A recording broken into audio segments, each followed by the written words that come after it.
Hello students, welcome to wait for job. আজকে তোমাদের জন্য জিকের আবার একটা স্পেশাল ক্লাস নিয়ে চলে এসেছি। আমাদের চ্যানেলে তোমরা প্রতিদিন ফ্রি ক্লাসেস পেয়ে থাকো। ভিডিওটা ভালো লাগলে অবশ্যই একটা লাইক দিও। আমাদের চ্যানেলে যদি নতুন হও তাহলে চ্যানেলটা সাবস্ক্রাইব করতে কিন্তু ভুলো না। তো চলো শুরু করা যাক। প্রথম প্রশ্ন কি বলেছে? বিশ্ব জল দিবস, ওয়ার্ল্ড ওয়াটার ডে কবে পালন করা হয়ে থাকে? খুবই গুরুত্বপূর্ণ প্রশ্ন। চারটে অপশন রয়েছে: 22শে মার্চ, 22শে এপ্রিল, 5ই জুন, না 16ই সেপ্টেম্বর। দেখো, এই ধরনের প্রশ্ন কিন্তু ওয়েস্ট বেঙ্গল স্টেটের যে কোনো এক্সামের ক্ষেত্রে কিন্তু গুরুত্বপূর্ণ, যেখানে ইম্পর্টেন্ট ডেজ সম্পর্কে প্রশ্ন এসে থাকে। সেক্ষেত্রে অ্যান্সার কি হবে? দেখো, এক্ষেত্রে অ্যান্সার হবে অপশন এ, 22শে মার্চ। 22শে মার্চ তারিখে পালন করা হয় বিশ্ব জল দিবস। বাকি ডেট গুলো আমরা দেখে নিই। 22শে এপ্রিল পালন করা হয় বসুন্ধরা দিবস বা আর্থ ডে। আর 5th জুন পালন করা হয় বিশ্ব পরিবেশ দিবস। আর 16ই সেপ্টেম্বর পালন করা হয় ওজোন স্তর সুরক্ষা দিবস। এছাড়া 8 সেপ্টেম্বর পালন করা হয় আন্তর্জাতিক সাক্ষরতা দিবস। এগুলো কিন্তু আমাদের মাথায় রাখতে হবে। এক্সামে কিন্তু এগুলো থেকে প্রশ্ন আসে। তো এগুলো কিন্তু আমাদের বারবার পড়তে হবে, কেয়ারফুলি মনে রাখতে হবে। চলো, এবার তোমরা দেখতে পাচ্ছ ফেব্রুয়ারি মাসের আরো কিছু গুরুত্বপূর্ণ তারিখ আমি দিয়ে দিয়েছি। 1 ফেব্রুয়ারি ভারতীয় কোস্ট গার্ড দিবস, 2 ফেব্রুয়ারি বিশ্ব জলাভূমি দিবস, 4 ফেব্রুয়ারি বিশ্ব ক্যান্সার দিবস, 10 ফেব্রুয়ারি বিশ্ব ডাল দিবস, 11 ফেব্রুয়ারি বিজ্ঞানে নারী এবং বালিকাদের আন্তর্জাতিক দিবস, 13ই ফেব্রুয়ারি বিশ্ব রেডিও দিবস, যেটাকে জাতীয় মহিলা দিবস হিসেবেও ভারতে কিন্তু পালন করা হয়ে থাকে। 21শে ফেব্রুয়ারি আন্তর্জাতিক মাতৃভাষা দিবস, 24শে ফেব্রুয়ারি কেন্দ্রীয় আবগারি শুল্ক দিবস, 27শে ফেব্রুয়ারি বিশ্ব এনজিও দিবস এবং 28শে ফেব্রুয়ারি জাতীয় বিজ্ঞান দিবস। খুবই ইম্পর্টেন্ট। ফেব্রুয়ারি মাসে এইগুলো থেকে কিন্তু পরীক্ষায় প্রশ্ন এসে থাকে। ওকে, চলো পরবর্তী প্রশ্নে যাওয়া যাক। পরবর্তী প্রশ্ন বলেছে, দ্য ডিসকভারি অফ ইন্ডিয়া বইটি কে লিখেছেন? ভেরি ইম্পর্টেন্ট বই, যেটা ভীষণ পপুলার একটা বই। ডিসকভারি অফ ইন্ডিয়া প্রচুর পপুলার পপুলার বা প্রচার করা হয়েছে। চারটে অপশন রয়েছে: মহাত্মা গান্ধী, জওহরলাল নেহেরু, বি আর আম্বেদকর, না সরোজিনী নাইডু। দেখো, প্রত্যেকেই আমরা জানি যে দ্য ডিসকভারি অফ ইন্ডিয়া বইটার লেখক হচ্ছেন জওহরলাল নেহেরু, ভারতের প্রথম প্রধানমন্ত্রী। তো জওহরলাল নেহেরু স্বাধীন ভারতের প্রথম প্রধানমন্ত্রী ছিলেন, তো স্বাভাবিকভাবে তিনি তার বইটি খুব বেশি প্রচারই করেছেন। তো 1944 সালে আহমেদনগরের কেল্লায় বন্দি থাকাকালীন তিনি লিখেছিলেন। তো এটা কোনো বন্দি ছিলেন না, পলিটিক্যাল প্রিজন সেই সময় ছিল। বেসিক্যালি ভারত ছাড়ো আন্দোলনের সময় এই নেতাদেরকে সরিয়ে রাখা হয়েছিল। তো নেহেরুর আরো কিছু বই রয়েছে: গ্লিমসেস অফ ওয়ার্ল্ড হিস্ট্রি, আর আমাদের মহাত্মা গান্ধীর আত্মজীবনী মাই এক্সপেরিমেন্ট উইথ ট্রুথ। যদিও মহাত্মা গান্ধীর জীবনের সাথে ট্রুথের দূর দূরান্ত কোনো সম্পর্ক ছিল না। ওকে, চলো পরবর্তী প্রশ্ন কি বলেছে।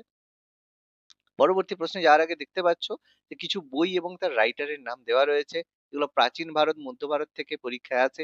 ইন্ডিকার রাইটার মেগাস্তিনিস, অর্থশাস্ত্রের লেখা চাণক্য বা কৌটিল্য, মুদ্রা রাক্ষসের লেখক হচ্ছে বিশাখ দত্ত, তারপর হর্ষচরিতের লেখক হচ্ছে বাণভট্ট, রাজতরঙ্গিনী বইটার লেখক কলহন, রত্নাবলীর লেখক হর্ষবর্ধন, মৃচ্ছকটিকম রাইটার শূদ্রক, অভিজ্ঞানম শকুন্তলমের রাইটার কালিদাস, মেঘদূতমের কালিদাস, পঞ্চতন্ত্র রাইটার বিষ্ণু শর্মা, গীত গোবিন্দ জয়দেবের লেখা, আইনি আকবরী আবুল ফজল, আকবরনামা আবুল ফজলের লেখা বই, বাবরনামা বাবরের অটোবায়োগ্রাফি, আর হুমায়ুন নামা হুমায়ুনের বায়োগ্রাফি লিখেছিলেন গুলবদন বেগম। এগুলো কিন্তু পরীক্ষাতে এসে থাকা ভীষণ ইম্পর্টেন্ট বই।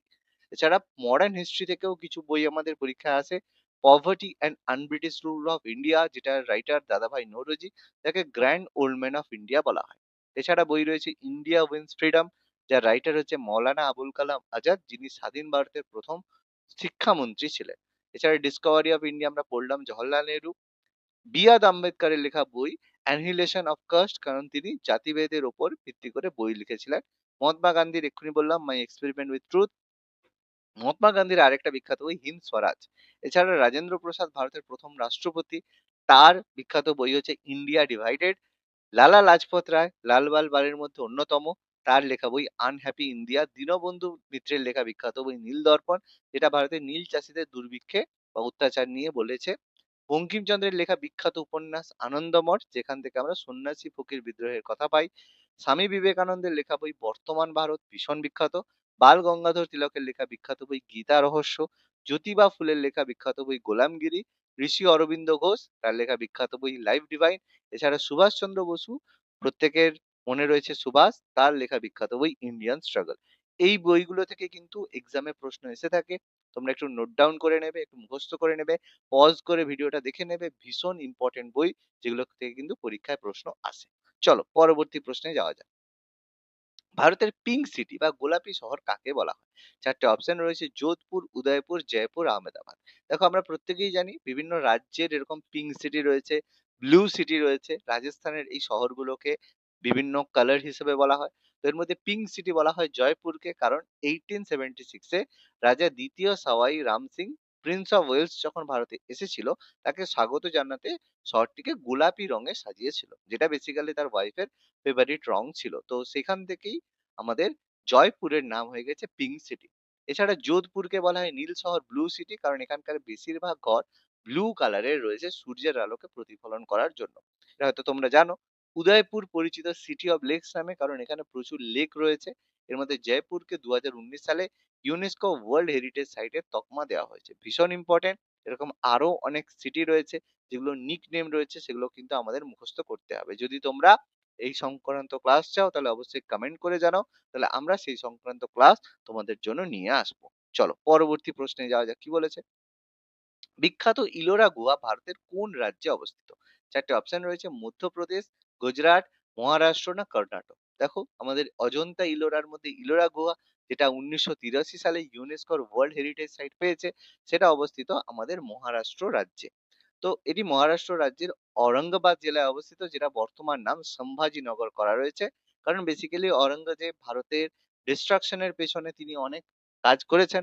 তো তার পরিবর্তে আমরা কলোনাইজ হিস্ট্রির পরিবর্তে বর্তমানে ছত্রপতি সম্ভাজি, যিনি ছাওয়া নামে পরিচিত, যেটা আমরা মুভিও পেয়েছি, ছত্রপতি শিবাজী মহারাজের পুত্র, তার নাম অনুসারে বর্তমানে এর নাম সম্ভাজিনগর করা হয়েছে ঔরঙ্গাবাদ ডিস্ট্রিক্টে।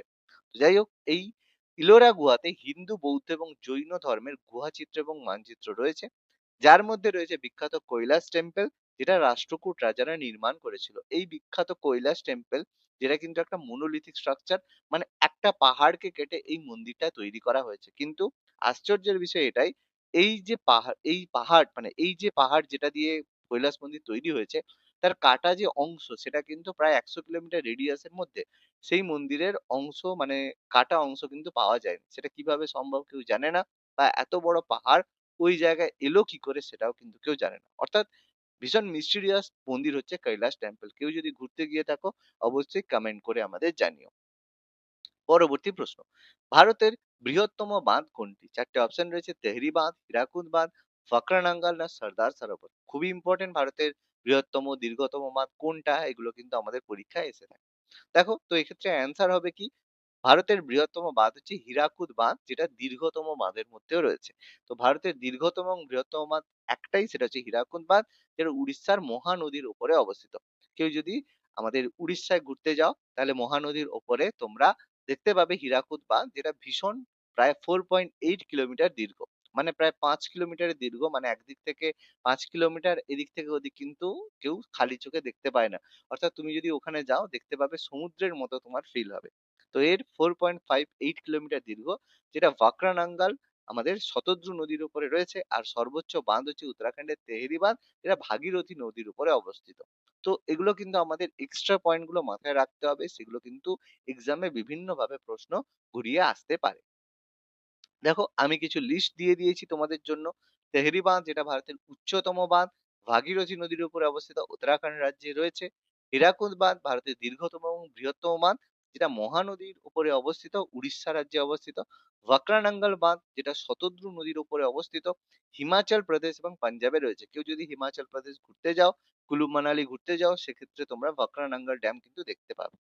এছাড়া সর্দার সরোবর বাঁধ নর্মদা নদীর উপরে রয়েছে, যেটা গুজরাট রাজ্যে অবস্থিত। এছাড়া বিখ্যাত নাগার্জুন সাগর বাঁধ, এটা কিন্তু কৃষ্ণা নদীর উপরে অবস্থিত, তেলেঙ্গানা এবং অন্ধ্রপ্রদেশ রাজ্যে এটি অবস্থিত। এছাড়া বিখ্যাত মেট্টুর বাঁধ, যেটা নিয়ে ভীষণ পলিটিক্যাল কন্ট্রোভার্সি চলছে, তামিলনাড়ু এবং কেরলের মধ্যে কে এটাকে রিপেয়ার করবে। তো এই মেট্টুর বাঁধ কাবেরী নদীর উপরে অবস্থিত, তামিলনাড়ু রাজ্যে অবস্থিত, যেটা ভীষণ আগে চোলা এম্পায়ারের সময় তৈরি করা হয়েছিল। এছাড়া রয়েছে ইদুক্কি বাঁধ, যেটা পেরিয়ার নদীর উপরে অবস্থিত, কেরালা রাজ্যে অবস্থিত, খুব ইম্পর্টেন্ট। কয়না বাঁধ, যেটা কয়না নদীর উপরে অবস্থিত, মহারাষ্ট্রে অবস্থিত। এছাড়া বিখ্যাত রয়েছে তুঙ্গভদ্রা বাঁধ, যেটা তুঙ্গভদ্রা নদীর উপরে অবস্থিত, কর্ণাটক রাজ্যে অবস্থিত। এই বাঁধ তৈরির পেছনে বিজয়নগর এবং বাহমনির বড় অবদান রয়েছে, যেটা একটা বড় কনফ্লিক্টের কারণ ছিল বিজয়নগর বাহমনি ডিস্ট্রিক্টে। এছাড়া রঞ্জিত সাগর বাঁধ, যেটা রাভি নদীর উপরে অবস্থিত, পাঞ্জাব এবং জম্মু কাশ্মীর রাজ্যে অবস্থিত। এই বাঁধ কোন নদীর ওপর অবস্থিত, কোন রাজ্যে, এই টপিকটা কিন্তু ভীষণ, ভীষণ ভাইটাল। ওকে? তো তোমাদের কিন্তু এগুলো মাথার মধ্যে রাখতে হবে এবং এগুলো যাতে এক্সামে এলে তোমরা ক্র্যাক করতে পারো, অ্যান্সার করতে পারো, সেগুলো কিন্তু মাথার মধ্যে রাখতে হবে। প্রত্যেকে ভালো করে এগুলো পড়বে। কারণ এই ধরনের প্রশ্ন এক্সামে আসে। একটা প্রশ্ন যদি ভুল হয় তাহলে কিন্তু অনেকটাই মানে নেগেটিভ মার্কিং তোমাদের হয়ে যাবে, যেটা কিন্তু এক্সামের জন্য ভীষণ নেগেটিভ ইমপ্যাক্ট তোমাদের উপরে ফেলবে। তাহলে আজকের ক্লাসটা কেমন লাগলো তোমরা অবশ্যই কমেন্ট করে জানিও এবং এই ধরনের যদি আরো ক্লাস পেতে চাও তাহলে অবশ্যই আমাদের চ্যানেল ওয়েট ফর জবকে ফলো করতে ভুলো না। আর ভিডিওটা ভালো লাগলে অবশ্যই আমাদের চ্যানেল সাবস্ক্রাইব করো। ধন্যবাদ।